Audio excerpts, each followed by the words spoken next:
check, check. Check, check, check, check, check, check. I'm not nervous.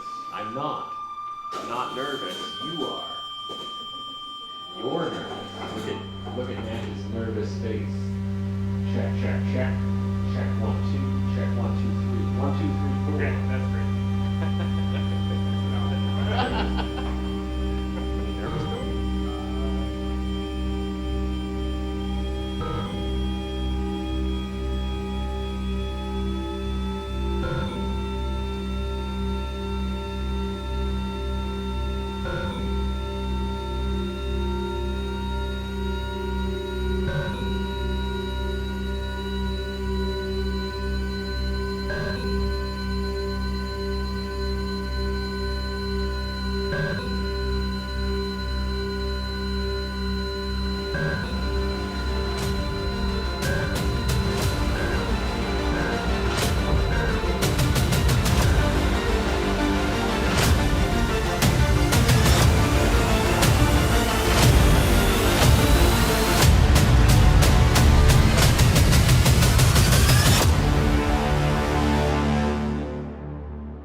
We're going to get to know each other really quick right away. Make some noise if you've ever been arrested. Let's go! Yeah? Oh, yeah, I know. I know you have. Yeah, for sure. I know those guys have, for sure. I was arrested 4,670 days ago. I don't think about it that much. April 26, 2011. It was a very important day in Canadian sports hockey history. It's the Western Conference Finals between the Blackhawks and the Vancouver Canucks. They had been a painful thorn in our side for years previous, and in that moment, in that final, Alexander Burrows caught the puck, slayed the Dragon, sending us to the 2011 playoff finals. It was a big day. On that day, my friend called me up. I was working at Hillside Mall.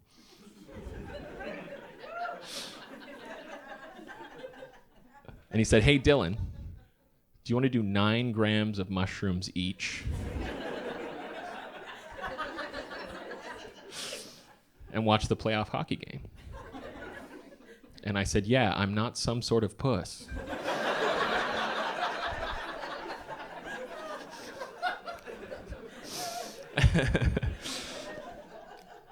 Famous last words. Make some noise if you've done mushrooms before. Yeah, hell yeah. So we can agree. That's too many mushrooms. That's way too many, man. It's too many. It's too many. My friends, the other 8 individuals that were at this function, none of them had ever done mushrooms before. They wanted to go big. And they hired me on this day to be kind of like a spirit guide for them, to guide them through this quest, because I had experience with doing mushrooms, right? And I just want to be clear that they chose poorly on that night. If you guys have just started recently doing mushrooms, anyone in the crowd that has just started, you won't know this because you're doing little capsules and chocolates. We had to eat 9 grams of mushrooms. Okay, that's a tough 20 minutes.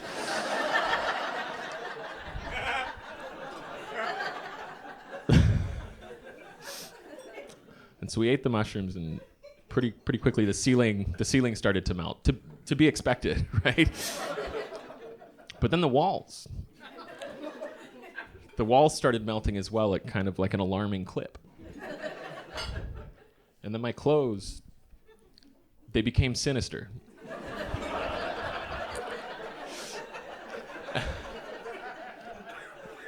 And so I had to remove them.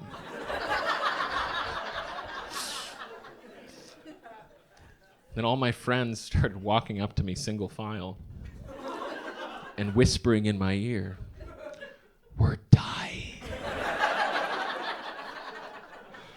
And I believed them. And I did what any responsible spirit guide would have done, what any of you would have done in that exact same moment. I immediately alerted the authorities. Yeah. Oh, yeah. And I just wish I could hear that tape. I bet you they play it at like Christmas dispatch parties. Like this fucking idiot, man. If you've never done a heroic dose of mushrooms before, you won't know this, but I'll share it with you. There are moments of lucidity. It's like a roller coaster. There are moments where you're no longer high. And it happens at inopportune junctures. You think for a moment, everything's going to be okay. But then it's not, and it pulls you back in. It's not okay. And that happened to me while I was on the phone with the dispatcher, right? And he was being like real shitty and sarcastic, and he was just like, "Oh, are you dying? Oh, tell me more about how you're dying." And I was like, please stop being so mean to me. When are you coming? And then it happened. I snapped out of it. I had my moment of lucidity. And I was like, "Oh my God, sir. Thank you so much for the service that you provide for our community. I'm a big preserver of resources, and so I'm just going to go ahead and just cancel that order, okay?" Are we canceling it? Are we doing it? Let's just cancel. Can we cancel? I'll never forget his ominous tone. He said, "Dylan, we're coming."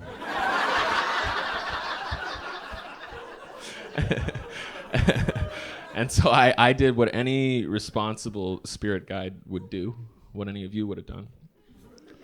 I kept that information to myself. Just went and sat back down on the couch. It's playoff hockey, baby. Then about 15 minutes later, and I was like, who could that be? Who is it? I'll get it, guys. No worries. So I go over to the door. I want to remind you that I'm naked. Go over to the door and I open it just a crack and it blows open and there's just 100 first responders. It's Tuesday. It's 7 p.m. It's light out. There's this giant paramedic. He's standing at the door. He's all just mustache and Canadian rage. And he looks at me, this man, I almost felt bad for the guy. He has tears in his eyes. And he looks at me and he says, the most Canadian sentence I've ever heard uttered with such passion. He looked at me and he said, "Don't you know there's a fucking hockey game on right now?"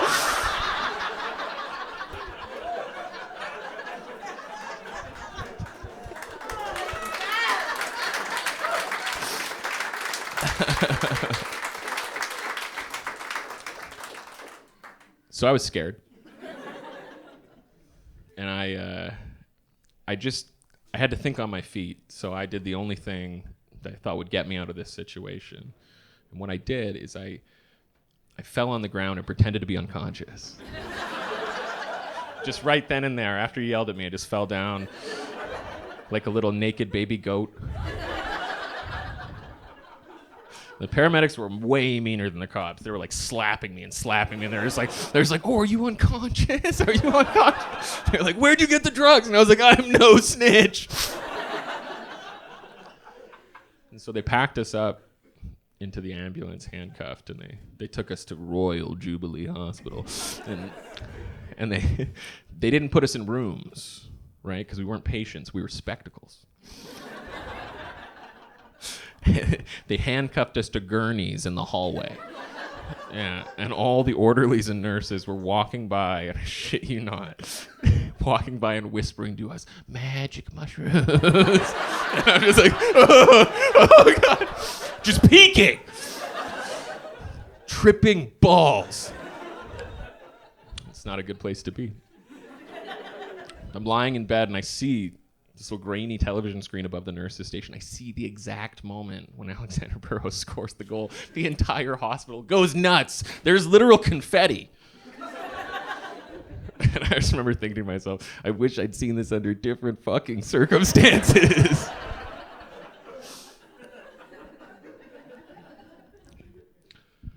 So my dad's a reverend. Yeah, every time he comes to shows, he's like, do more drug saga bits. He loves those.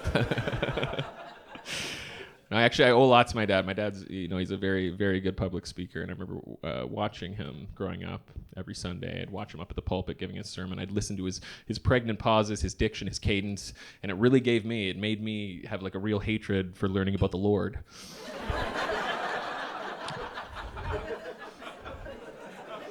Hated it. I remember the exact moment me and my dad stopped being friends.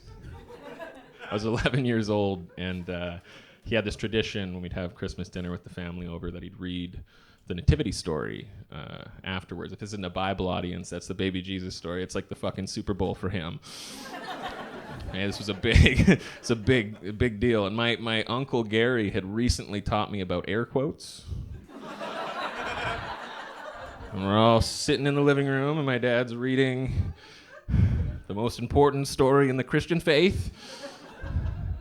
And every time he said the Virgin Mary, I threw up the air quotes. There's no way, right? There's no way. He was upset. But he remained calm. He took me into the other room and he sat me down and he said, hey, I know you think you're being smart, but you're actually being a smart ass. And you can be successful in life being smart, but you'll never be successful in life being a smart ass. And I said, bet.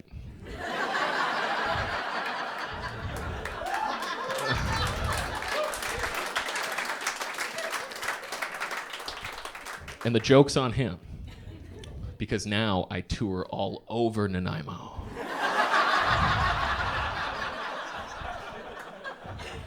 Eat your heart out, Dad. I'm in Campbell River next week.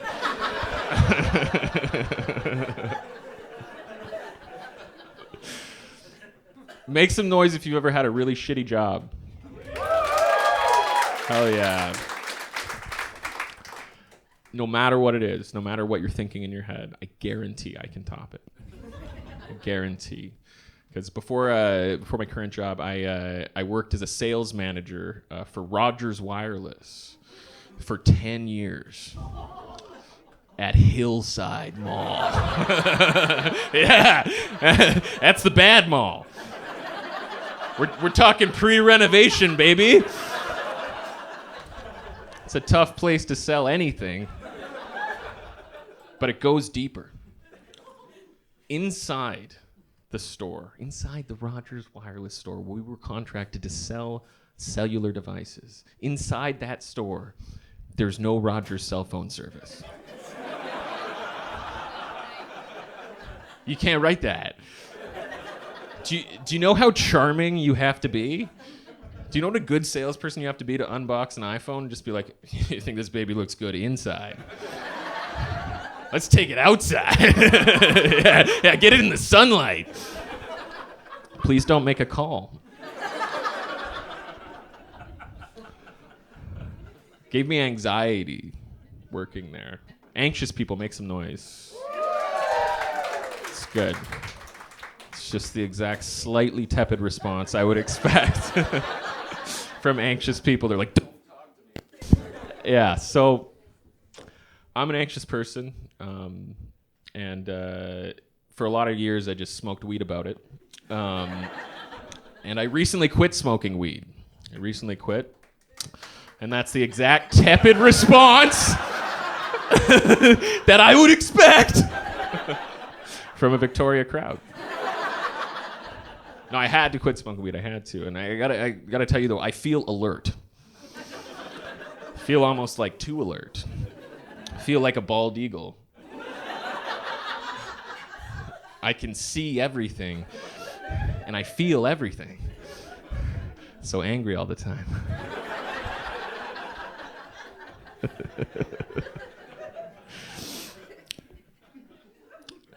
I'm an anxious person. I check things anxiously in my house every day before I leave. Check, make sure the door's locked, the cats are alive. One thing that has plagued me for years and years and years, I'm sure some of you can relate, I'm always concerned that I've left my stove on. Right? I'm thinking about it right now. Right? And so 10 years ago, I'd had enough, and I devised this foolproof strategy. I'm going to share it with you in the audience tonight. Anxious people, take note. What I do is every morning before I leave, I take a little picture of my stove. So at any point throughout the day, if I'm feeling upset, just look at that bad baby and be like, oh yeah, that thing is off right now. Yeah, it soothes me. And it worked so well for like a calendar decade. And then recently I got this new phone, and Google Photos has started taking it upon itself to create these like elaborate montages.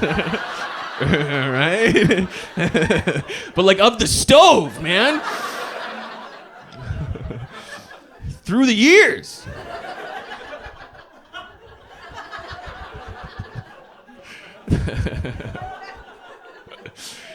Sometimes my phone will buzz in my pocket and it's just like, do you remember this day?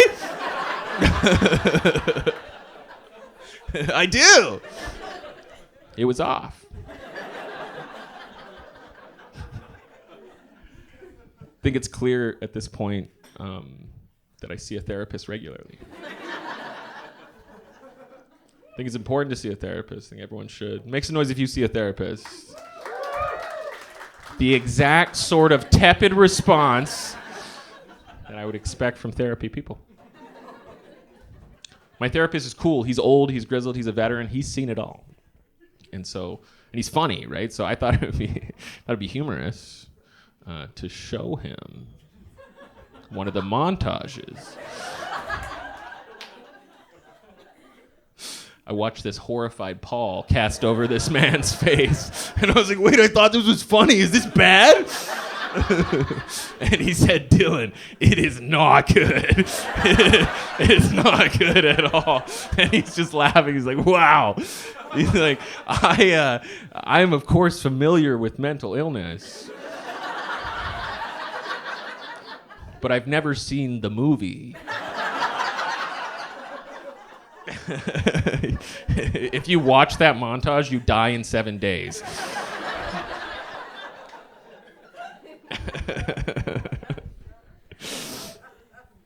I also I suffer from intrusive thoughts. I would say make some noise if you suffer from intrusive thoughts, but I don't want to test you. Yeah, I get these thoughts in my head, and I could say them or I could not say them. The problem is I'm a comedian, so if they're funny, I have to.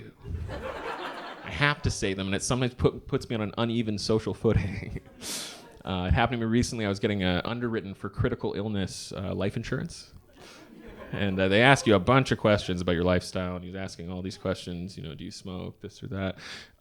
He asked me, do you do barbiturates, any of these things? I said, no. And then he said, are you a smoker? And I said, I don't smoke cigarettes, but I do like to get a little critically ill. If you know what I'm saying. And so now I'm not getting insured.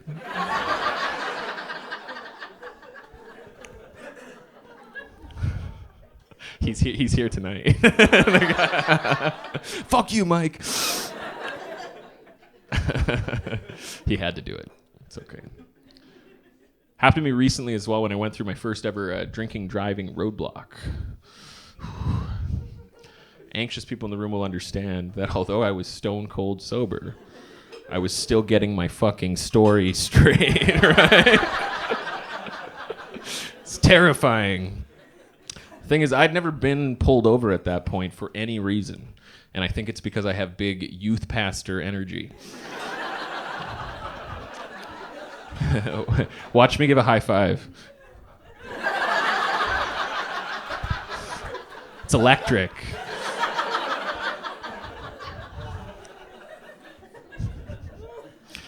So I roll up to the roadblock and the cop knocks on the window. I roll it down. And he says, any drugs or alcohol? And I said, not tonight. And he said, what? And I said, oh, I'm so sorry. I mean, I do drugs. Just not tonight.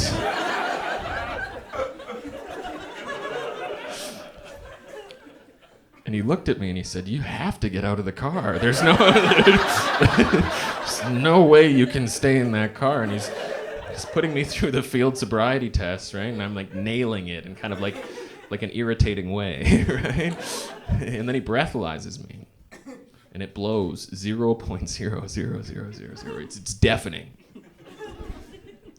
And he looks at me and he says, why did you feel the need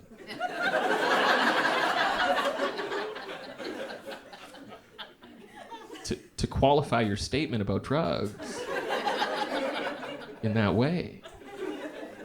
And I said, because I didn't want you to think I was a fucking loser, man. I do drugs, okay? I do them. Just not tonight. He had to let me go.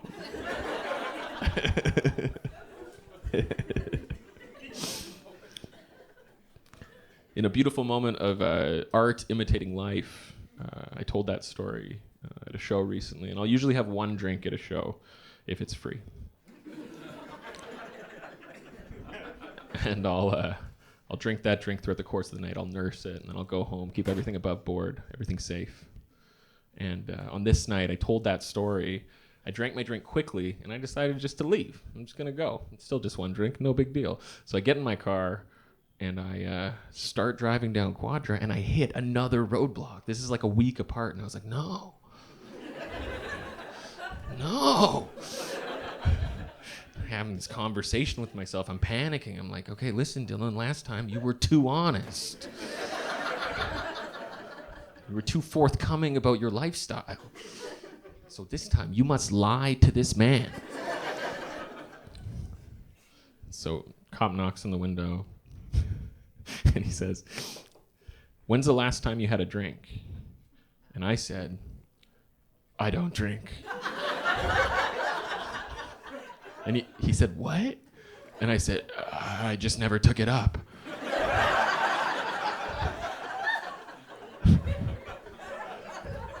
He said, okay, blow on this. And I was like, no! No! It's the only thing I can't do right now. And so I blow on it, and it registers something. Well below the legal limit, mind you, but it registers something. And I'll never forget the confused rage on this cop's face. He looks down, looks back at me, and he says, looks again, looks back at me. He says, that was a weird lie, man.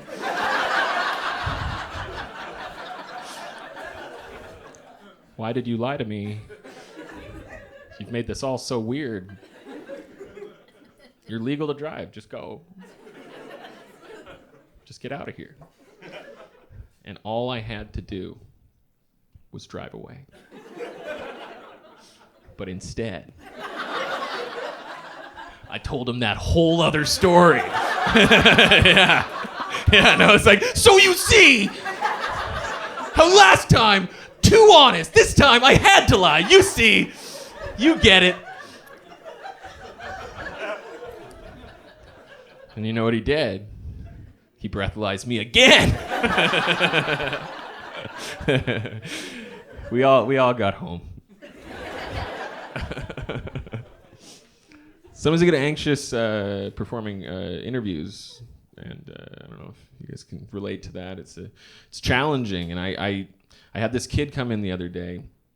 His name was Levi, and he had a suit on, and he had a manila folder for his resume and everything. And I was like, this is going great. I love this kid. He handed me his resume, and it said he worked at Starbucks from 2016 until 2027. I know, right? He's like an interesting candidate, right? Because at first I was like, there's no way. It's got to be a typo, right? But then I looked closer and I was like, wait, what font is this, man? Never seen this font in my life. So I called up my district manager and I was like, listen, I think we gotta give this kid a shot. I mean, I don't want to alarm you, but I think he's like some sort of time traveling barista. The question isn't if or where we hire him, but when.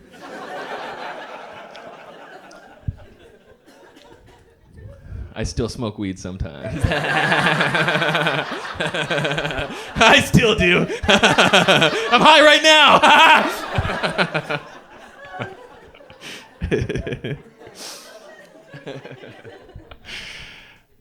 I did a show the other day. I was talking about my anxiety, and this lovely nurse came up to me after the show, and she said, "Hey, just great set. I just wanted to ask you something. Like, do you know that you have obsessive compulsive disorder?"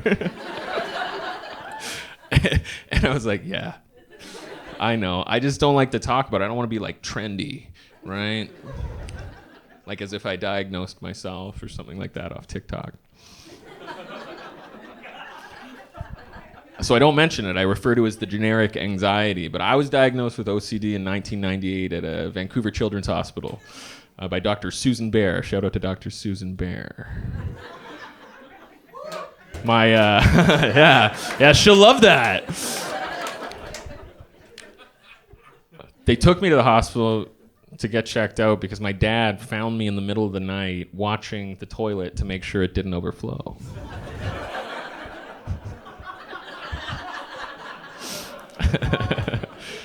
You should see the toilet picture montage. That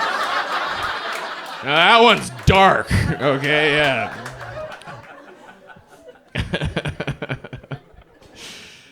So he took me to the appointment, and she's asking me all these questions, right? And she kind of pauses and she says, "Dylan, I just want to know, did the toilet ever overflow?" I look at her, look at my dad, and I was like, "No." Because I was watching it. Dad, who is this lady? So simple.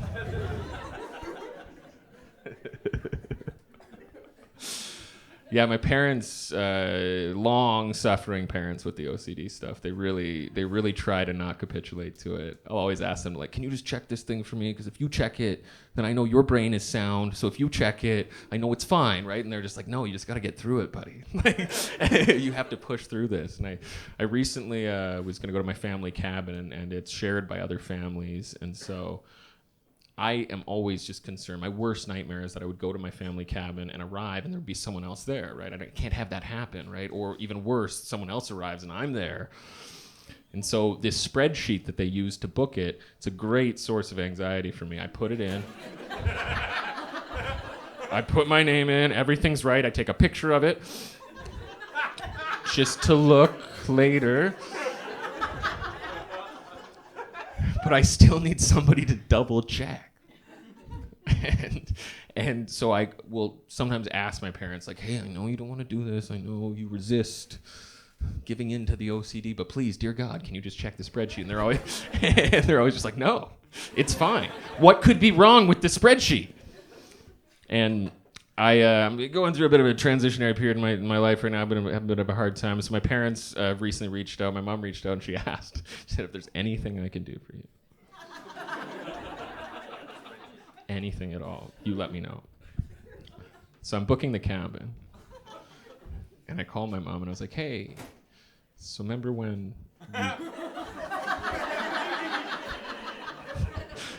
you said anything? You could do anything? Do you think you could check the spreadsheet? And she's like, oh my God.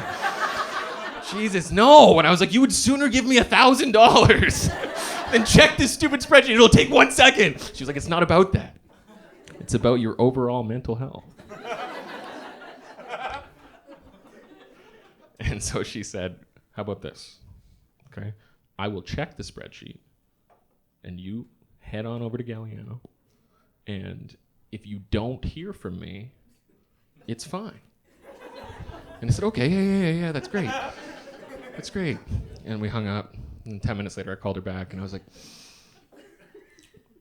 at what point will I have not heard from you?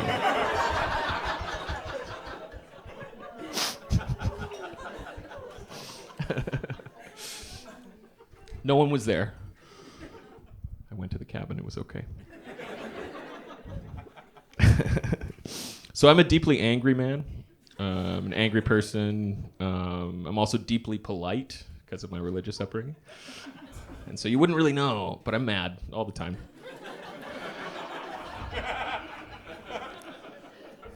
Sometimes I will go to restaurants or places around town, establishments, businesses of any type, and I feel wronged for some reason. I might have a challenging customer service experience, but I don't make a scene. What I do is I enact boycotts, and then I talk about them loudly on stage for years.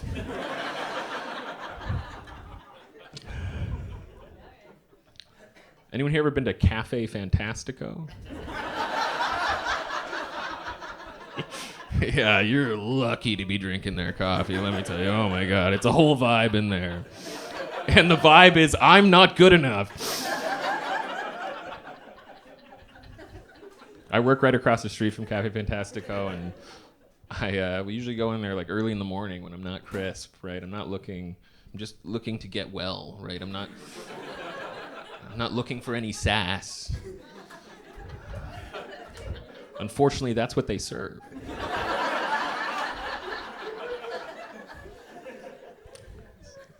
This location at Cafe Fantastico has a extremely small, inordinately small pastry cabinet. Right? There's only ever two things in there. There's a pie and a scone. Right? And I walked up confidently. I'm like, you can do this. Don't let them be mean to you. I walk up, psyching myself up, and I point to the sign of the item that I wanted. Not the physical item, but the sign. It said scone. And so I pointed to that sign, and I said, I'll have the scone. Nailing it. The barista looks confused, and she looks at me and she says, do you mean the pie? And I said, no. What the hell are you talking about? Why are you making this so difficult? I want the scone. I'm pointing at the scone. and then I cracked the case in real time. And I realized, and I said, ma'am, it will please you to know I've uncovered malfeasance in your business practice.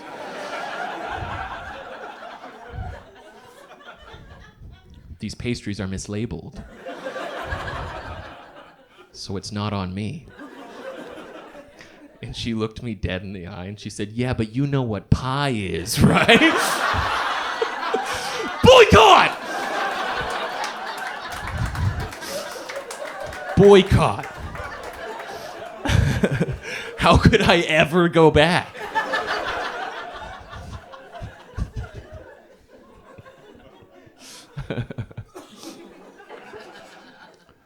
You guys ever been to Home Depot?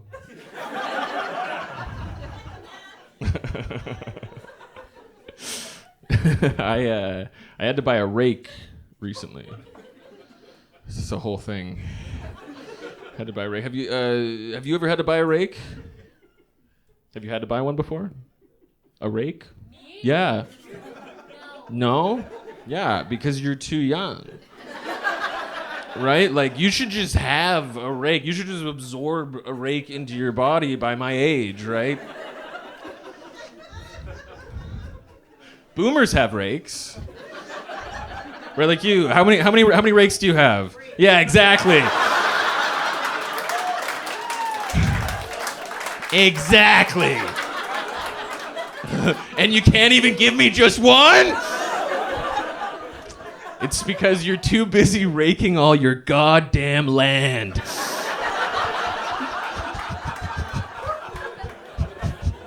Yeah, rake ownership, all tied up in land ownership. Yeah.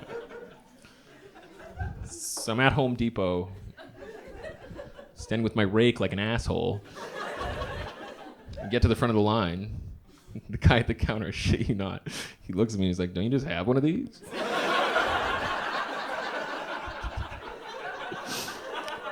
He was a boomer. And I was like, first of all, boycott. But then I started to panic. Started thinking, like, does this guy think I'm like some kind of 2-bit serial killer? Like, setting up an airtight alibi? Like, here I am, Dylan Williams, 4:45 on a Wednesday, just buying this single rake. University Heights location. And yes, I will take that receipt. Note the timestamp. Officers, I couldn't have been doing the murders. I was buying a rake.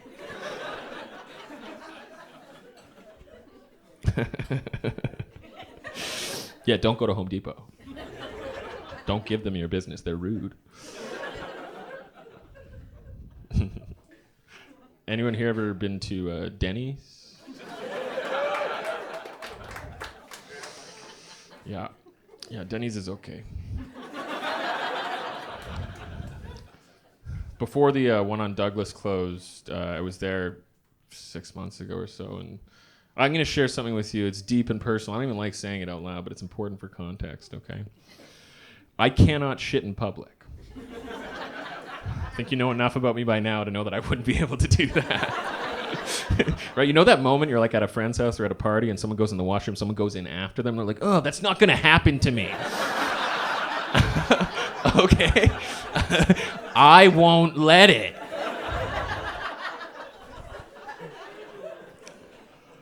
And so I went into the washroom at Denny's, and I noticed that there's just no door on the stall.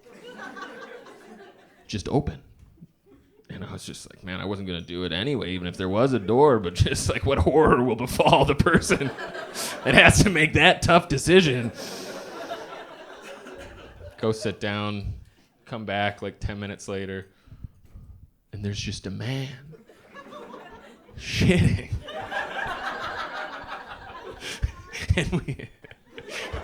and we like lock eyes.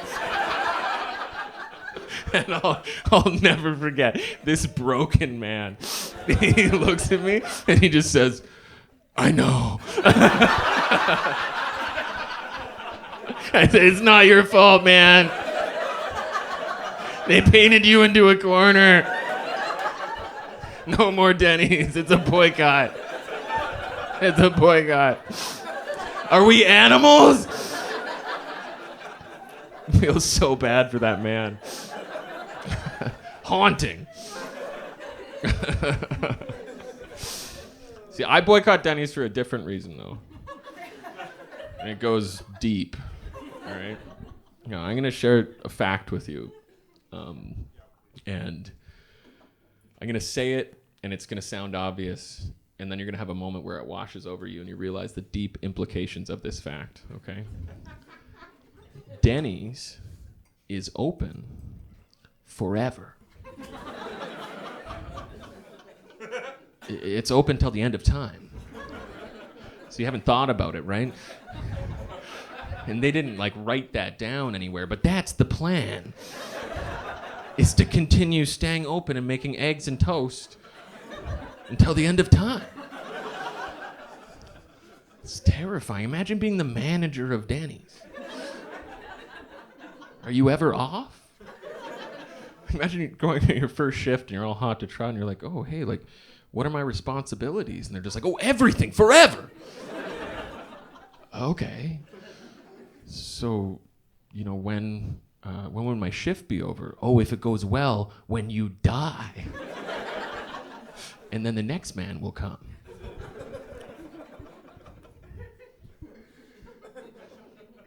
Sometimes I call Denny's just to fuck with them. Call them and ask them, what time do you close?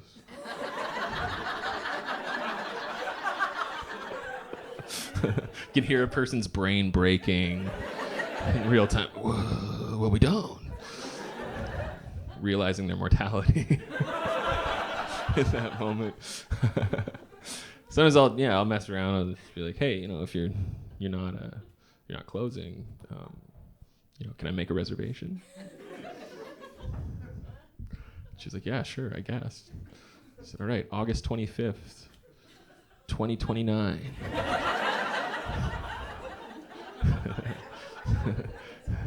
And she said, no, you can't have that date.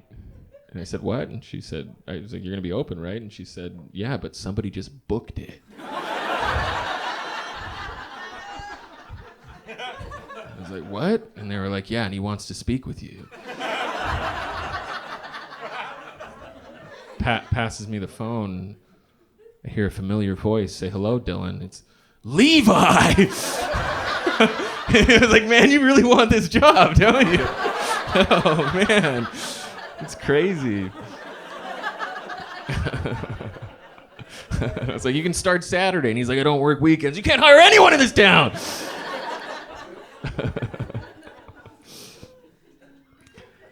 During COVID, I started to become very concerned that joke wasn't going to make sense anymore. Because Denny's was maybe going to close. Right? I started seeing other 24-hour locations closing, dropping like flies. Late March, I'm still calling Denny's every day. What time do you close? They're like, never. I'm like, yes. The joke still works. It's going to be there for me when the world reopens. Then one day in April, I called Denny's, and I just heard a man just say hello.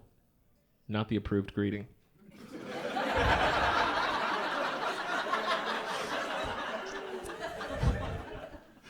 And I said, oh my God, wait, are you closed? And he said, yeah, I'm so sorry, sir. We are actually closed. We closed. I don't know if you know, there's a global pandemic. We're shut down. I was like, you have no idea how inconvenient that is for me. What the hell?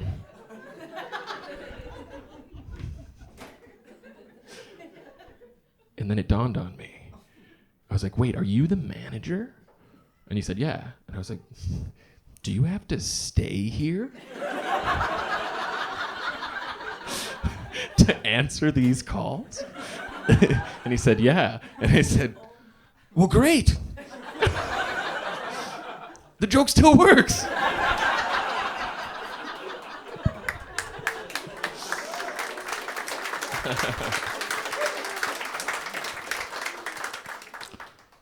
Has anyone here ever been to McRae's?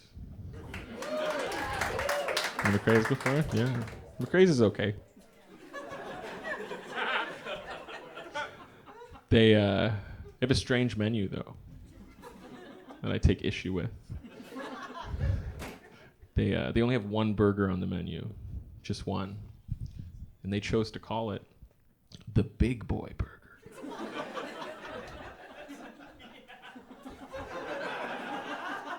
Did you see what happened in the room? How that made you feel a little bit icky when I said that? Right? I hate saying the thing at restaurants. Like, I hate it when I know the thing to say, but I don't want to say it and they make you say it, right? Like, so they only have the one. Every time I've gone there, I try and get around it somehow, but they're just like, oh, what? Which one? What was it? And I say the Big Boy Burger. Big Boy Burger. And how could the staff at McRae's know that the phrase Big Boy holds such a deep-seated meaning for me personally? It all started when I was a kid. Me and my family, we would take road trips growing up all the time, all over Nanaimo, and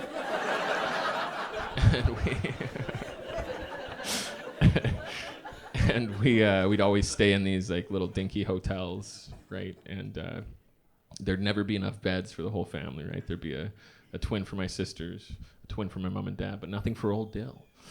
And so my dad, he was smart, right? He'd been dealing with me for years at this point. And so what he would do is he would call downstairs and get a cot brought up from the front desk. But he wouldn't call it a cot. He would call it a big boy bed. And it was perfect because, of course, I was a big boy. I was like, this makes sense. Perfect. Put it right there, folks. I would sneer at my sisters in their pillow top like, you idiots. You're not even big kids. wasn't until years later I was at my friend Scott's house, right, and playing with guns in his dad's basement. And I saw it, the bed. I said, Scott, why does your dad sleep on a big boy bed in the garage? And he said, what did you say? And I said, nothing. What did you say? And he said, no, we heard you. We heard you call my dad's divorce bed a big boy bed. We're gonna make fun of you for years and years. I was like, Scott, please, no. Scott, no, and I can still hear them now. Big boy Dylan. Big boy Dylan. Which is the same basic joke structure as Pee Pants Dylan and Gay Boy Dylan.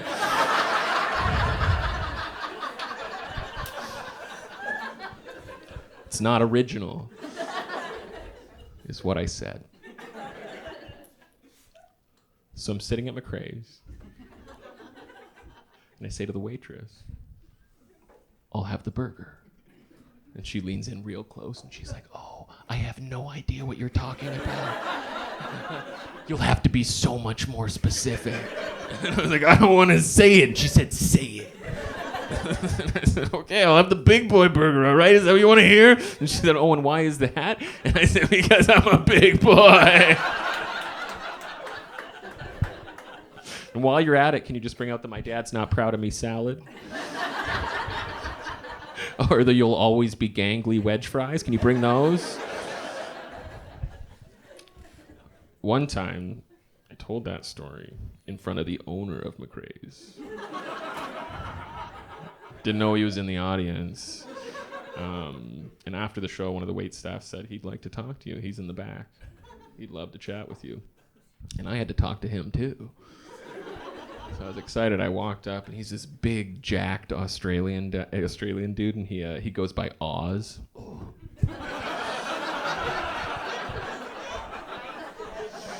It's not original, is what I said. He's sitting with his harem of women, and he just like beckons over to me, and I was like, I hate you. And he told me he liked the joke, and I was like, oh, great. Well, would you consider changing the fucking name of the burger? It's causing me a lot of pain. Can you please? And he looks at me, I'll never forget it. He looks at me and he says, no, I'm the big boy. And I was like,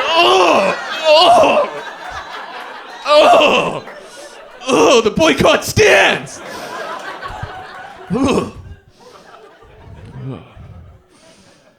I hate that guy.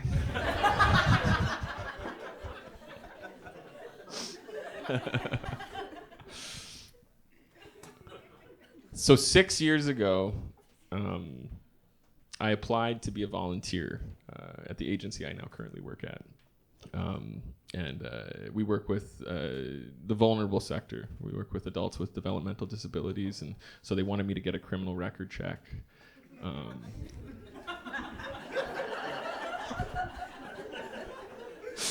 Before I was working at this sector. And so I was like, yeah, no problem. No formal charges have ever been laid. And so I went and I got the check, and it came back, and there was a charge.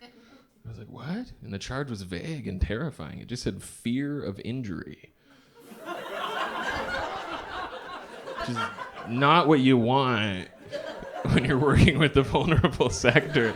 You just might injure them at any point. And you're scary. So I was pissed. I was like, what the hell is this? What does this even mean, right? So I call the Vic PD, and I was just like, what does this charge mean? And it's not, I've never been charged. I would know if I was charged with something. And they were like, no, you got a charge. Sorry, buddy. You got to call the Saanich PD. Because it happened in Saanich in 2014.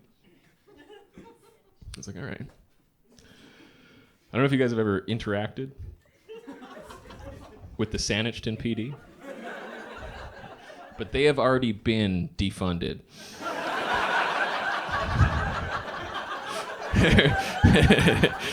They're very progressive. They cut themselves off at the knees before anyone else could. I heard a typewriter in the back. And the lady was so mean to me. She was so mean. And I'm not fond of that.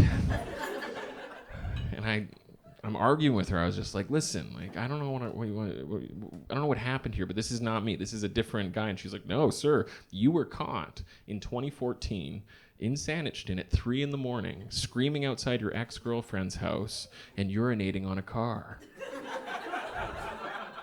And I said, that's where you're wrong. Because I would never date a girl from Saanich. I let the intrusive thought win. Her tone shifted.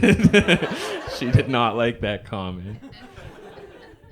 She's asking me all these questions, right? And the final question she asks is, what's your date of birth? And I said, you should have led with that. It says August 18th, 1990. And she goes quiet, and she's typing, click-clack on the typewriter. And she was like, oh, yeah, wow, I can't believe we made a mistake. It's actually a different Dylan Williams. A whole other Dylan Williams. And I was like, there's another one? And she was like, there's 5.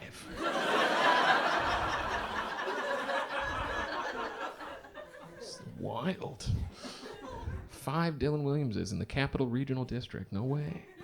Seems shocking, right? And we're having a pleasant conversation at this point. She's like, yeah, well, I've removed that off your record. No worries, no harm, no foul. We'll send you a new crim check, and you'll be volunteering. And I was like, not so fucking fast.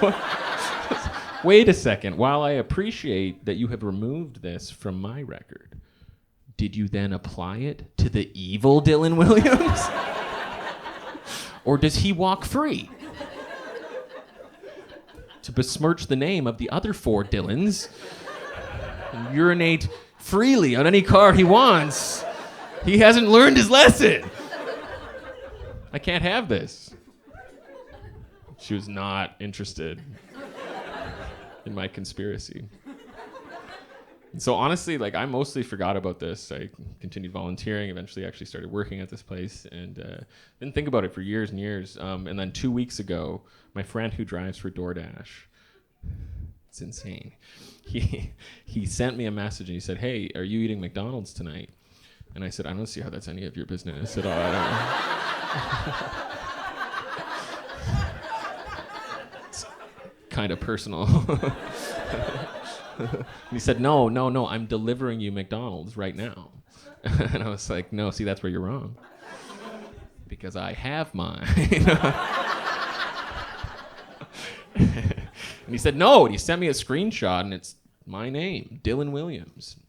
And the address is the same address where I used to live in 2014.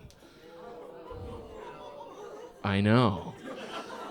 If it's not dawning on everyone, it dawned on me in that moment. I had an epiphany. I looked at the unit number. It was the unit number above me. In 2014, when the evil Dylan Williams was pissing on cars, he lived in the same building as me. In the same building. And so the thing is, I don't even blame the Saanich PD. Same name, sure. Same name, same address. I'm the urinator.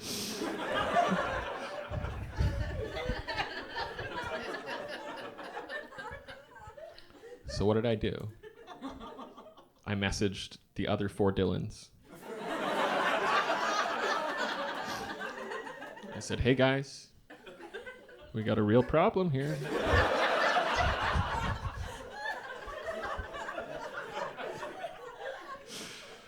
I don't know if you're interested or not, but there's an evil one of us. He's running around town, he's pissing. He's got to be stopped. 2 of them blocked me.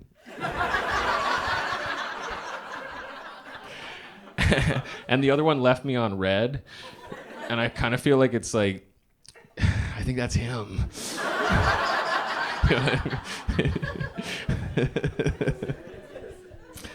Yeah, I couldn't let it go. couldn't let it go. I wanted to let it go. But, I was concerned. Like, what could happen if I was, in the future, applying for another job or applying for a mortgage. not a mortgage. That's yeah.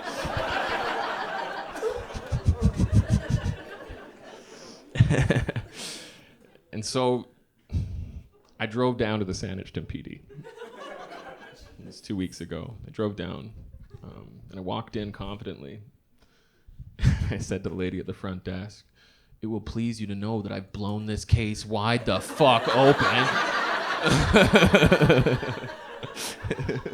And she's like, "Who are you?" And I was like, "I'm Dylan Williams. Or at least I'm one of them." And we're talking, I'm explaining this. There's cops there too. They're laughing. I was like, "I'm not laughing, okay? This is..." And they're looking at the picture of the evil Dylan Williams on the screen. They won't show me, but they keep looking at him. They're like, "It's not you, man." And I was like, "What does that mean? Just tell me." Or at least put an asterisk next to my name or something that, like, if I get caught, because I'm maybe going to get out of jail free card or something if I do. If I ever have to piss on a car.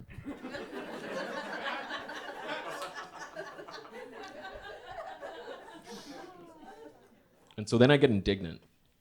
They're having way too much fun with it, and I was just like, "Listen, I know you guys think this is hilarious, right? And it's a crazy coincidence, right? But I'm a good boy. I'm a big boy, okay? I'm an upstanding member of the community, okay? I have barely ever interacted with the police in my life, okay? Like, come on, right?" And then they start really laughing, and they flip their computer screen around to show the file on me. And they're like, "Oh, nothing about magic mushrooms."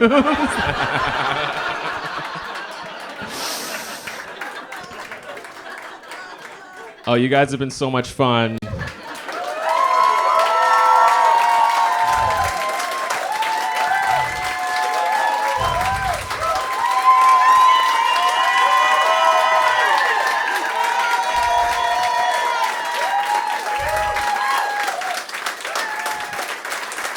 So I will say it's been a bit of a challenging couple months for me. So being able to come up here and do this in front of you guys has been amazing. You've been an amazing crowd, and I do want to commemorate our time together. So if you come up to me after the show, I have these stickers made. And so you can use it to like commemorate our time together that we spent together. So what they say is, in 2024, in a case of mistaken identity and gross malfeasance, a man,